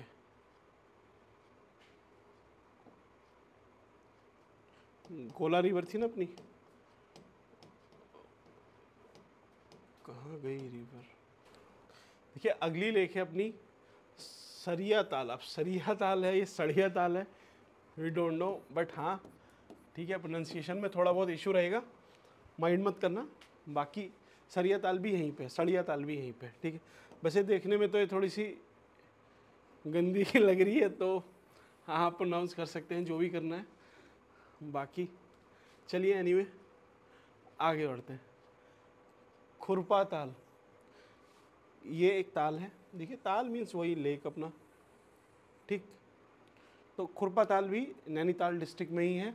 बस अभी आप धीरे धीरे, आपको लग रहा होगा यार ये तो इजी है, जब धीरे धीरे सारी आप ताल याद करोगे ना, लेक करोगे, दिमाग चकरा जाएगा। चमोली में इतनी सारी हैं, आपका उत्तरकाशी में भी आएंगी, कुछ पौड़ी में भी आएंगी। तो खुरपा ताल, खुरपा देखिए, आप खुरपा जानते हो क्या होता है? खुरपा इवन जो रूरल एरिया होता है ना, वहाँ पे जो ज़मीन होती है, लैंड होती है, उसको एक तरह से एक हैंडमेड होता है, छोटा सा होता है एक्स की तरह, उसको खोदने के लिए यूज़ किया जाता है खुरपा। खुरपा एक तरह से खुर, जो खुर होते हैं, खुर से भी ड्राइव हो सकता है, जो हॉर्स के होते हैं, ठीक है। तो एनीवे ये कहाँ पर है? नैनीताल में। अगेन नकोचिया ताल। अब ये जिस एक बार इसका मुझे याद क्यों है अच्छे से, क्योंकि यूपीएससी ने ज्योग्राफी ऑप्शनल में एक बार जो लोकेशन आती है मार्क करने के लिए, ऐसे इंडिया का मैप रहता है और आपको 10 लोकेशन है मैप करनी है और उसके आसपास की जगह लगानी है। तो नकोचिया ताल, अब मुझे ताल से समझ में आया कि यार नैनीताल के कहीं पास में होगा, तो इधर ऐसे करके नकोचिया लगा दिया और ये सही भी था, ठीक है। तो नकोचिया ताल भी कहाँ पर है, नैनीताल में ही है। बाकी भीमताल, भीमताल तो काफ़ी फेमस है ही, जब आप जाओगे तो आपको इवन जैसे आप नैनीताल जाते हो ना, नैनीताल, अब वहाँ से अगर आपको नीम करोली बाबा के पास जाना है जो उनका आश्रम है, तो भीमताल से एक रूट डाइवर्ट होता है और नैनी नीचे हल्द्वानी से जो आके इधर मिलता है, ऐसे कुछ करके है, याद रखना बस आप, ठीक है। अगला है कमल ताल। कमल तो आपको ओबियसली कमल के फूल, तो ये सारे फूल आपको दिख ही रहे हैं। कमल ताल कहाँ पर है, Nainital again. Is the lake of lotus, although not many activities can be done here, Kamal Tal is said to among the prettiest of the lake in Nainital, ठीक है। अगला है गरुण ताल। गरुण ताल भी यहीं पे है, ओपन नोन एज पन्ना ताल भी इसको बोलते हैं। जो 7 ताल है ना, 7 लेक हैं अलग अलग, उसी में से एक का नाम है गरुण ताल, बस ऐसे याद रखना, ठीक है। और 7 ताल से ही कौन सी रिवर निकलती है, अब कनेक्ट करो, गोला रिवर कहाँ से, नैनीताल से फिलो होके जाती है, ऐसे ही आपको याद हो जाएगा। कॉर्बेट फॉल, आप भूल जाओ इधर, कॉर्बेट जो रिजर्व है वहाँ से कौन सी रिवर जाती है, रामगंगा, ठीक है, याद हो गया। वो तो आपको याद रखनी है, काला डूंगी के पास है, ये सब तो नहीं पूछना। बाकी जिप कॉर्बेट म्यूज़ियम काला डूंगी, देखिए आप जैसे ऊपर नैनीताल के लिए पहाड़ पे चढ़ते हैं तो एक काला डूंगी से रूट है, यहीं पे कॉर्बेट पड़ता है और फिर इसके बाद चढ़ाई आपकी स्टार्ट हो जाती है, ऐसे कुछ करके, ठीक है। अगला है भालूगढ़ फॉल, वाटरफॉल, भालू के नाम से याद रखना, वाटरफॉल है कहाँ पे, नियर मुक्तेश्वर। मुक्तेश्वर देखिए उत्तरा, ये जो नैनीताल है इसी डिस्ट्रिक्ट में आता है, मैंने आपको दिखाया था शायद लास्ट टू लास्ट स्लाइड में नैनीताल। ये अपने टेम्परेचर के लिए बहुत फेमस है कि यहाँ पे एक तरह से मॉडरेट टेम्परेचर रहता है थ्रू आउट द ईयर, सबसे ठंडा भी रहता है और सबसे सूदिंग सा एक्सपीरियंस यहाँ पे मिलता है। अब देखिए अपना आता है टूरिज़्म। टूरिज़्म देखिए अगर आपको इकोनॉमी समझनी है ना उत्तराखंड की, तो इकोनॉमी का एक सीक्वेंस होता है किसी भी इकोनॉमी को आपको पढ़ने का, कि पहले आप वहाँ की एग्रीकल्चर याद करो, then industry, then service sector, ठीक है, फिर रिसर्च एंड इनोवेशन पे आते हैं, ठीक। तो एग्रीकल्चर तो आप याद करना ही है, इंडस्ट्री भी, सर्विस का ही पार्ट होता है टूरिज़्म। तो टूरिज़्म इकोनॉमी है, टूरिज़्म बेस्ड इकोनॉमी है। अब तो ये एक तरह से सर्विस डोमिनेशन पे पहुंच जाएगी। तो यहाँ पे अब देखना influx support the network of hotels होंगे, इसमें हॉस्पिटैलिटी आ जाएगी, रेस्टोरेंट, ट्रांसपोर्ट सर्विस, तो ये सब सर्विस सेक्टर का पार्ट है। तो मेन यहाँ पे क्या है, लाइवलीहुड लोगों की टूरिज़्म बेस्ड एक्टिविटीज़ से ही ड्राइव्ड रहती है। ये क्या है, गवर्नर हाउस, तो गवर्नर हाउस भी यहीं पर है और ये एक तरह से टूरिस्ट अट्रैक्शन है, तो एक तरह से जो आपकी सर्विस सेक्टर की इकोनॉमी है उसको काफ़ी प्रमोट करता है। ऐसे ही एग्रीकल्चर, तो अब एग्रीकल्चर वाले पे आना, वो पहली स्लाइड आपको पहले आपने देख ली, एग्रीकल्चर, इंडस्ट्री, सर्विस, इस सीक्वेंस में याद रखना। तो एग्रीकल्चर देखना यहाँ पे कौन कौन सी क्रॉप है, तो यहाँ पे हॉर्टिकल्चर की क्रॉप है mainly, spices, mushroom, vegetable, flowers, ठीक है। और अब जहाँ जो यहाँ पे एक तरह से प्रोडक्शन हो रहा है, तो यही रॉ मटेरियल है यहाँ के लिए, रॉ मटेरियल है एक तरह से। अब लकड़ी भी यहाँ पे ओबियसली रॉ मटेरियल रहता ही है, तो जो इंडस्ट्री डेवलप होंगी वो इसी के आसपास डेवलप होंगी, यही इंडस्ट्री डेवलप होती है। तो अब आता है अपना इंडस्ट्रियल सेक्टर ऐसे ही, तो कॉटेज इंडस्ट्री, छोटी छोटी इंडस्ट्री। अब देखिए मशरूम है, मसाले हैं, फ्लावर्स हैं, इनके लिए कोई बड़ी इंडस्ट्री थोड़ी लगेगी, छोटे छोटे लघु और कुटीर उद्योग लगेंगे। क्राफ्ट का काम होता है, वुडन कार्विंग्स होती है क्योंकि वुड मिल जाता है यहाँ पे, डायमंड पॉलिशिंग वगैरह तो रहने देना। हैंडीक्राफ्ट, तो हैंडीक्राफ्ट ये याद रखना, कॉटेज, कॉटेजेस इंडस्ट्री और स्मॉल स्केल इंडस्ट्री, SSI, बस इंडस्ट्री में इतना लिख देना, एक दो नाम, दैट्स यही है। अगला है माइनिंग और मिनरल रिसोर्स क्या है यहाँ पर, ठीक है। तो यहाँ पे लाइमस्टोन मिलता है जिसको चूना पत्थर बोलते हैं, चूना पत्थर, ठीक है। अच्छा लाइमस्टोन और कहाँ मिलेगा, देहरादून में भी काफ़ी ज़्यादा मिलता है, gypsum, granite, basalt, iron ore, ठीक। बाकी दैट्स इट, इतना ही याद रखना है क्योंकि यहाँ पे रिसोर्सेज पूरे उत्तराखंड में ही बहुत कम रिसोर्सेज हैं। जो मेन हैं 2-4 नाम के साथ याद रखने हैं अल्मोड़ा वगैरह के, वो आपको सेपरेट एक वीडियो में ही जब रिसोर्स के साथ हम चलेंगे, पूरा ज्योग्राफी डिस्कस करेंगे, उसी में कराएंगे, ठीक है। बाकी फॉरेस्ट वेस्ट इंडस्ट्री तो ऑब्वियसली यहाँ पर होंगी ही, क्योंकि यहाँ पे फॉरेस्ट या फिर जो डेंसिटी है फॉरेस्ट की यहाँ पे काफ़ी अच्छा है। आप फॉरेस्ट सर्वे ऑफ इंडिया की रिपोर्ट अगर आप पढ़ते हो तो उसमें जो अभी लेटेस्ट उस पर वीडियो भी है अपनी, आप चाहें तो देख सकते हो, आपको समझ में आ जाएगा कि यहाँ पे फॉरेस्ट क्यों है ज़्यादा। ठीक है। इकोनॉमिक इंडिकेटर, तो इकोनॉमिक इंडिकेटर किस चीज़ से बनते हैं? आपके एग्रीकल्चर से, इंडस्ट्री से, देन आपकी सर्विस सेक्टर और ह्यूमन रिसोर्स। बस यहाँ से एक एक पॉइंट लिखना है, लेकिन अभी नहीं लिखना क्योंकि वो नैनीताल का आपसे नहीं पूछेगा। फिर मैं आपको बताता क्यों फिर ये सब चीज़ें, ताकि एक वीडियो में आपको याद नहीं होगा, 13 बार जब ये रिपीट हो जाएगा धीरे धीरे धीरे धीरे, आपको पहले ही क्वेश्चन कैसे फ्रेम करना होता है आ जाएगा आराम से। ठीक है। अब आते हैं इसके टेम्पल पे। तो पहला टेम्पल नैना देवी टेम्पल, नैनी झील है, देखिए ये नैनी झील है। ठीक, ये माँ नैना देवी का टेम्पल है। बाकी इसका फॉर्मेशन या फिर क्यों हुआ था, झील का मैंने आपको बता दिया था, त्रि ऋषि सरोवर और नैना देवी के नाम से ही था और उन्हीं के नाम पे ये टेम्पल है, नैना देवी टेम्पल। ठीक है। Is considered as the most revered temple of India as well as the top tourist spot in Nainital, one of the 50 Shaktipeeth and this, ये सब ठीक है। नैना, जो नैन है, आइज हैं, उसी के नाम पे इसका नाम पड़ा है। ठीक है। हनुमानगढ़ी टेम्पल, अब इस टेम्पल को आपको अच्छे से याद रखना है। ठीक है। Nainital in the Hanumangarhi temple situated in the gorgeous Nainital Haldwani route. Nainital से जब आप हल्द्वानी वाले रूट से अगर आप नैनीताल जाओगे तो ये रास्ते में पड़ता है। अच्छा, हाईवे कौन सा है? वो NH 87 है ना, 87। ठीक है, उसी रास्ते पे पड़ता है। कौन सा? हनुमानगढ़ी टेम्पल। हनुमान जी के नाम से ही एक टेम्पल और आएगा इसमें। चलिए पहले अच्छा हनुमान जी का ही देख लेते हैं, ये भी हनुमान जी का ही था। ठीक है। ये तो अच्छा पाषाण देवी टेम्पल है। ये क्या है? Pashan Devi temple of Nainital has quite firm devotees base. Pashan Devi considered as a goddess of stone pelter. Actual में क्या होता है ना, जैसे आप नैनीताल जब आप पहुंचते हो तो रास्ते में ही ना एक झील पड़ती है, और जैसे ही आप जस्ट नैनीताल पहुंचने वाले हो तो उसके ऊपर पहाड़ है, फिर पहाड़ से आप नीचे उतरना होता है। जैसे मैं आपको बताऊं, ये नैनीताल हुआ, ये तो लेक हुई पूरी, नैनी झील हुई। ठीक है। तो आप अगर इस टॉप पे हो, यहाँ पर हो, तो यहाँ से अब आपको नीचे जाना है नैनीताल के लिए। ये नैनीताल का सेंटर है, ये लेक है।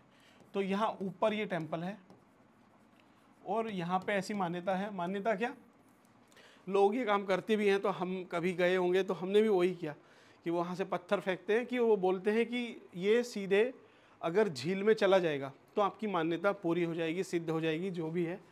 अब पता नहीं जाता है नहीं जाता है, दिखता तो है ऊपर से जाता हुआ, लेकिन वो पैराबोला की वजह से शायद नहीं जाता हो। ठीक है। कंपटीशन लगाते हैं लोग, पत्थर फेंकते हैं, तो उसी के लिए फेमस है। ठीक है। पाषाण देवी टेम्पल नैनीताल में ही समझ लीजिए, एकदम वहाँ से 8-10 किलोमीटर ऊपर है। मुक्तेश्वर, तो मुक्तेश्वर ही तो मुक्तेश्वर में ही होगा। ठीक है। आपको याद क्या रखना है इसमें कि ये पुराना टेम्पल है। देखिए नागर स्टाइल में है। नागर स्टाइल में क्या होता है कि ये थोड़ा सा कर्व्ड होता है। क्या बोलते हैं इसको? अम्लका बोलते हैं शायद, अम्लका। ठीक है। ये कलश हुआ, कलश, ये है अम्लका। इन दोनों में से बोलते हैं अम्लका, चाह यही है अम्लका। ठीक है। इसको बोलते हैं वेदी, वेदी, अम्लका, कलश। ठीक है। ये सारी चीज़ें इसमें होती हैं। इसका पैटर्न थोड़ा सा लीनियर कर्व रहता है, ऐसे लाइन है और कर्व। अम्लका इसको नहीं बोलते, ये लीनियर कर्व है। ठीक। तो ये सब चीज़ें कहाँ पर है? मुक्तेश्वर में है। किसको डेडिकेटेड है? भगवान शिव को। ठीक है। भगवान शिव को डेडिकेटेड है, इतना याद रखना, बाकी भूल जाना। कैंची धाम टेम्पल बहुत फेमस है, बाबा नीम करोली। ठीक है।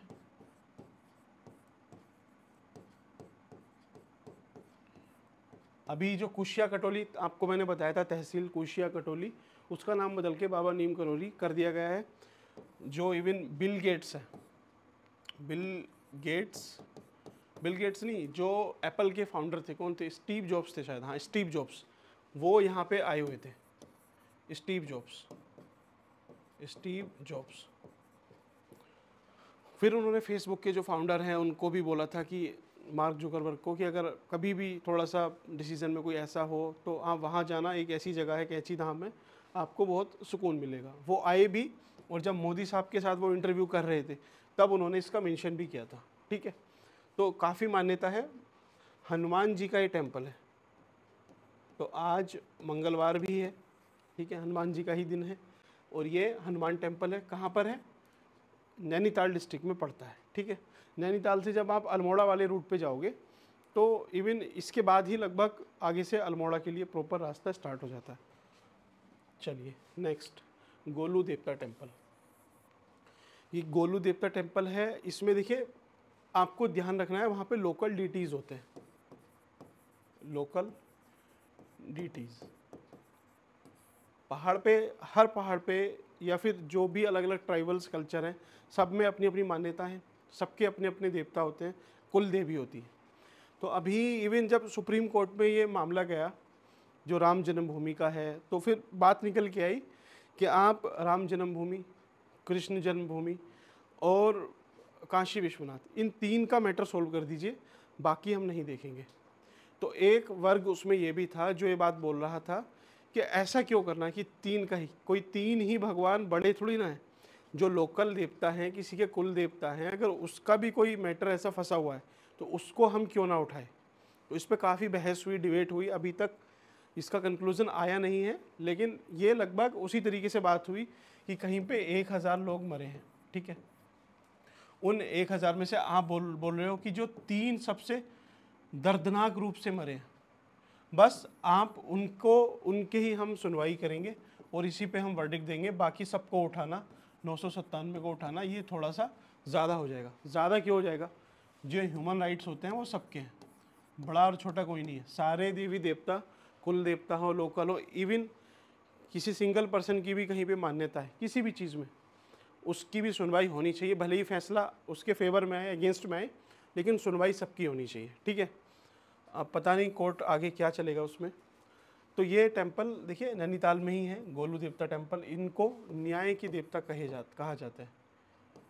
याद रखना इस कीवर्ड को, यो क्वेश्चन जो पूछता है वो यहीं से ऐसे ही पूछेगा कि गोलू देवता हैं वो किसके हैं। जैसे अभी एक क्वेश्चन किसी और पे भी था, यूके पीसीएस में ही था, ठीक है, शायद चोमू देवता के नाम से था, चोमू देवता कि किसके लिए हैं, तो ये कैटल के लिए थे, मिल्चिंग कैटल, जो दुधारू पशु होते हैं उनके लिए। तो वो डायरेक्ट बस नाम से ही पूछेगा। उसके एक ऑप्शन में न्याय भी था, तो न्याय से याद रखना गोलू देवता। यहाँ पे क्या करते हैं लोग, लेटर पे कुछ लिख के लेके जाते हैं और वहाँ पे मतलब चिट्ठियाँ रख के आते हैं कि हमारी मान्यता भगवान देवता जो भी हैं वो सुनेंगे। ठीक है, याद रखना गोलू देवता, न्याय होगा उनके साथ। तो चलिए ये इसके आगे देखते हैं। अब इसकी जो कल्चर है और हेरिटेज है उस पे आते हैं। ठीक है, तो सामाजिक व्यवस्था मैं आपको पढ़ते चलूँगा, क्योंकि एज सच वर्बेटिम तो ऐसे याद रखना भी नहीं है आपको, लेकिन कोई चीज़ छूटने ना पाए। इसमें हिंदी में है, काफ़ी इजीली लिखा हुआ है। जब इस पर इतनी सारी रिसर्च की है तो आपके काम आनी चाहिए। ठीक है, जनपद नैनीताल की संस्कृति विरासत बहुत समृद्ध है। ये तो इंट्रोडक्शन में आप अगर जो हिंदी मीडियम के हैं इस लाइन को यूज़ कर लेना अगर सोसाइटी पे क्वेश्चन आए तो। ठीक है, अब 80% आबादी हिंदू है, एक तो ये याद रखना है आपको। ठीक है, बाकी जो क्रिश्चियन, मुस्लिम, बौद्ध, सिख ये सब हैं, लेकिन वो रेस्ट 20% में आते हैं। पहला एक आपको फैक्ट भी मिला और एक सोशल डेमोग्राफी के बारे में आपको पता चला, रिलीजन में आपको पता चला। ठीक है, इम्पोर्टेंट क्या है, ये इम्पोर्टेंट है। यहाँ पर शादियाँ अधिकतर कुंडली मिलाकर माता पिता द्वारा कराई जाती हैं। तो लव मैरिज का कॉन्सेप्ट हो सकता है, अब तो देखिए मॉडर्निटी और ट्रेडिशन सब मिक्स हो चुका है, सारी चीज़ें हर जगह पॉसिबल हैं, लेकिन एक इन जनरल अगर आप मान के चलो तो ऐसा बोल सकते हैं, लेकिन कोई हार्ड एंड फास्ट रूल नहीं है। विवाह के लिए मुख्य कार्य में गणेश पूजा, सुयाल, धूली, अर्घ, कन्यादान, फेरे, तो वही सारी चीज़ें जो नॉर्मल आप लोग सब लोग शादी में करते हैं यहाँ पे होती है। अब यहाँ से थोड़ा और इम्पोर्टेंट है, पारंपरिक कुमाऊनी बारात यहाँ के प्रसिद्ध छलिया नृत्य से जीवंत उठती है। छोलिया आपको डांस में ना, डांस और म्यूज़िक में इसको देखना ही है, छोलिया डांस।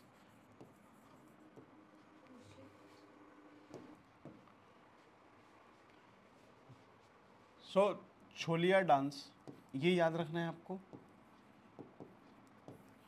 इसमें इसके पीछे स्टोरी भी है पहले कि छल, मतलब एक तरह से छल करते हुए या फिर अपना रूप छिपाकर लोग जाते थे वॉर टाइम पे, जब युद्ध लड़ने या छोटे मोटे बैटल्स लड़ने जाते थे, तो एक तरह से बारात की फॉर्म में निकलता था। इस पे अलग अलग स्टोरी है, लेकिन आप छोलिया डांस याद रखना। और इसमें क्या क्या इंस्ट्रूमेंट यूज़ होते हैं, नगाड़ा, ढोल, रणसिंगा, ठीक है। तो ये डांस, जब जैसे हिस्ट्री में आपका आर्ट एंड कल्चर है ना, तो इस आर्ट वाले पार्ट में हम देखेंगे इसको कि ये परफॉर्मिंग आर्ट्स में आपके आएंगे डांस एंड म्यूज़िक, ठीक है, तब वहाँ पे आ जाएगा। फिर भी छोलिया याद रखना, ठीक। यहाँ पे कुमाऊनी व्यंजन क्या है, तो व्यंजन देखिए यहाँ पे मोटा अनाज तो ऑब्वियसली पहाड़ है, मार्जिनल लैंड है, वहाँ पे हो गई मिलेट्स, तो मोटा अनाज होगा, ठीक है। और साथ में जो अपना छोटा मोटा चावल वगैरह, गेहूँ वगैरह, वो तो होता ही है। गेहूँ, मंडुआ, झिंगोरा, मक्का, ये सब देखिए, झिंगोरा, मक्का, मांडवा, ये तो तीनों मिलेट्स हो गए, और गेहूँ ये सब आपका यहाँ पे यूज़ होता है, ठीक है। पहाड़ी दाल वगैरह खाई जाती हैं, जैसे आपका दालें, गेहत की दाल, उड़द, मसूर, रेस, सोयाबीन इत्यादि, ठीक है। शुभ अवसर पे कुछ मीठा बनाया जाता है, जैसे डेयरी मिल्क है अपना, खाने के बाद कुछ मीठा हो जाए, ऐसे खीर, सिंघल, पूरी, पुआ, पालक, ये सब चीज़। अब आपको अगर ये देखना है ना, तो आप हमारे जो सीएम साहब हैं, उन्होंने एक इंटरव्यू किया था, शायद करली टेल्स के साथ था, आप एक बार देख लेना। उसमें उन्होंने जो कुमाऊनी व्यंजन है वो वहाँ पे रखे हुए थे, तो आपको थोड़ा सा और इन्फॉर्मेशन मिल जाएगी, ठीक है। फेस्टिवल और फेयर, ठीक है, एक बार इसको भी देखते हैं। यहाँ पे देखिए एग्रीकल्चर बेस्ड इकोनॉमी है, एग्रीकल्चर भी है, इंडस्ट्री उतनी नहीं है, सर्विस सेक्टर काफ़ी है। तो एग्रीकल्चर और नेचर, इन दोनों का एक तरह से इंटर रिलेटेड है, आपसी संबंध है, तो उसी के बेस पे यहाँ के फेस्टिवल ये सब होते होंगे। जो गवर्नमेंट एम्प्लॉई हैं या फिर जो भी लोग काम करते हैं, जब उनको उसका फल मिलता है, तब उन्हें सबसे ज़्यादा खुशी होती है। ऐसे ही जब खेत की जो भी आप उसमें रोपते हैं, जब कटाई होगी, तो कटाई के टाइम पे जो भी आपको मिलेगा, तब आपको खुशी होगी, और खुशी पे ही त्यौहार मनाए जाते हैं। तो ऐसे ही कुछ खुशियाँ मनाना चाहते हैं, खुशियों में मेले त्यौहार उत्पत्ति होती है। सूर्य के एक राशि से दूसरी राशि में संचरण से संक्रांति के रूप में जाना जाता है। यहाँ पे संक्रांति भी सेलिब्रेट की जाती है। ऐसे ही कुमाऊं में प्रत्येक संक्रांति को कुछ ना कुछ पर्व मनाया जाता है, ठीक है। जब सन की जो फेज़ है अप एंड डाउन होती है ना, कि जब नॉर्थवर्ड मूवमेंट है, साउथवर्ड मूवमेंट है, तो उसके बेस पे उत्तरायण या दक्षिणायन के उस पर यहाँ पे संक्रांति, जैसे हमारे यहाँ मकर संक्रांति है, मकर संक्रांति मनाई जाती है। ऐसे ही यहाँ पे संक्रांतियों के टाइम पे काफ़ी फेस्टिवल और फेयर होते हैं। ऐसी एक नाम है फूलदेई, हरेला, उत्तरायणी संक्रांति और ये सब चीज़, ठीक। ऐसे ही जब यहाँ पे फेस्टिवल आप बना रहे हो, तो कोई छोटा मोटा मेला ये सब लगते हैं। अब सिनेमा हॉल तो वहाँ है नहीं, तो उसी हिसाब से रानी बाग के पास चित्रशिला में उत्तरायणी मेला मकर संक्रांति के दिवस पर मनाया जाता है, ये याद रखना, रानी बाग में, ठीक है। ऐसे ही कुमाऊली लोग उत्तरायणी के दिन पर कौवों को काले कौवे काले घुघुती बड़ा खेल ले, ऐसे कुछ करके बोलते हैं, हिंदी में है, आप एक बार देख लेना। बुद्ध पूर्णिमा के दिन ऐसे ही। अब इसको एक तरह से वर्बेटिम पढ़ना तो क्या ही हुआ, आप इसको सेल्फ एक्सप्लेनेटरी है, आप पढ़ के आराम से आपको समझ में आ जाएगा। बैशाख पूर्णिमा के दिन मनाते हैं, ठीक है, और अंतिम सोमवार, ये सब इतना मत याद रखना, इसमें से कोई से भी तीन फेमस उठा के याद कर लेना, ठीक है। एक तो संक्रांति हुआ, ठीक, एक हरेला हो गया आपका। अब देखिए यहाँ का अगर लाइफस्टाइल अगर वो पूछ लेता है, तो आपको क्या याद रखना है। देखिए ये ताऊ हुक्का पी रहे हैं इधर, आप इनको देखा, ये एक नथ पहने हुए हैं, ठीक है, काफ़ी बड़ी है, ठीक है, और ये हार भी पहनते हैं गोल्ड का, ठीक है, सोने का। और जिनके पास पैसे मतलब कम होते हैं, वो चांदी का भी पहनती है फीमेल, ये याद रहेगा। ये देखना, एक घर एकदम आपस में सब मिले हुए हैं, सटे हुए हैं, डबल स्टोरी बिल्डिंग जनरली नहीं है, ठीक है। यहाँ पे एक्चुअल में क्या होता है, डबल स्टोरी का मतलब क्या है कि ये एक ही छत है, नीचे यहाँ पे पशु वगैरह रह लेते हैं और ऊपर यहाँ पे लोग रहते हैं। तो बड़ी बड़ी बिल्डिंग तो वैसे नहीं होती, लेकिन डबल स्टोरी कह सकते हैं, इसको भी डबल स्टोरी कह सकते हैं, ठीक है। तो अब आपको अगर जीवन शैली में याद रखना है तो एक एक दो दो पॉइंट कि लोग क्या करते हैं, तिलक लगाते हैं, जो किससे बना होगा, हल्दी से बना होगा। तो एक तो तिलक जो कि कॉमन फीचर है हिंदुइज्म का, 80% हिंदू हैं तो ऑब्वियसली आप इसको लिख सकते हैं। फिर शिष्टाचार की मुलाकात, ये इंपॉर्टेंट है। देखिए मंगलवार, ट्यूसडे, आज का दिन ट्यूसडे और सैटरडे, सैटरडे को छोड़ के सब लोग सबके यहाँ चले जाते हैं आराम से। ट्यूसडे और सैटरडे के दिन मतलब जो अशुभ चीज़ होती है थोड़ा सा उसको मानते हैं और बहुत दुख वाली स्थिति में ही यहाँ पे जाते हैं। देखिए इसमें लिखा होगा शोक व्यक्त करने के लिए प्राय मंगलवार और शनिवार को ही जाया जाता है, ठीक है। ये 2 पॉइंट हो गए आपके, पहला ये, दूसरा है। तीसरा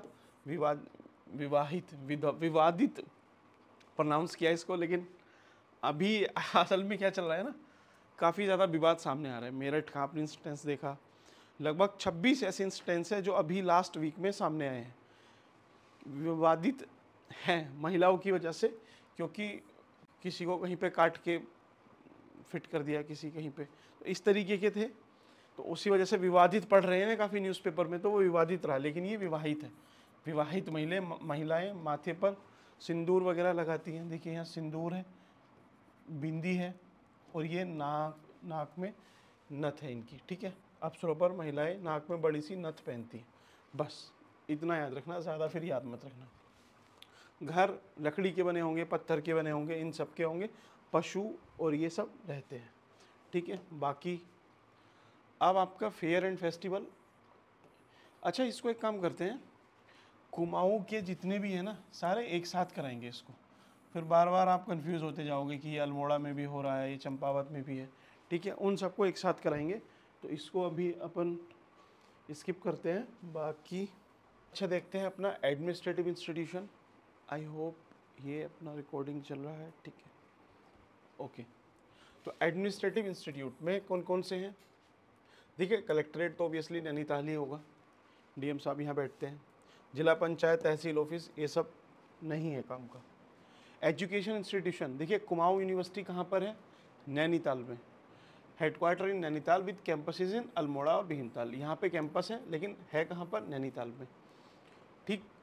अब दुर्गा शंकर भट्ट कॉलेज, ये भी इसी से एफिलिएटेड है, तो ऐसा कुछ नहीं है कि ये पूछा जाएगा आपसे। पॉलिटेक्निक और ये सब नहीं है। रिसर्च और एनवायरमेंटल इंस्टीट्यूशन, यहाँ से क्वेश्चन बनता है, Govind Vallabh Pant national institute of Himalayan environment, ये इंपॉर्टेंट है, कहाँ पर है, कोसी कटारवा, अल्मोड़ा में है पर्टिकुलरली, लेकिन इसके जो रीजन है वो इंक्लूड करते हैं नैनीताल को भी, ठीक है। तो अगर आए आपके लिए तो अल्मोड़ा लगा देना, but serve the region including Nainital, इस आसपास के रीजन को भी ये सर्व करता है। अगला है वेरी वेरी इंपॉर्टेंट, ठीक है, यहाँ पे एक टेलीस्कोप का भी निर्माण हुआ है, तो उसी वजह से काफ़ी फेमस हो जाता है बार बार।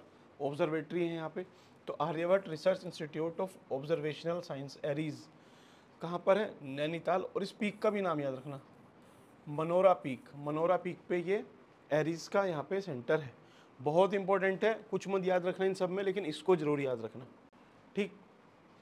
डिफेंस एंड सिक्योरिटी हल्द्वानी में ट्रेनिंग होती है आईटीबीपी की, वो उतना इंपॉर्टेंट नहीं है।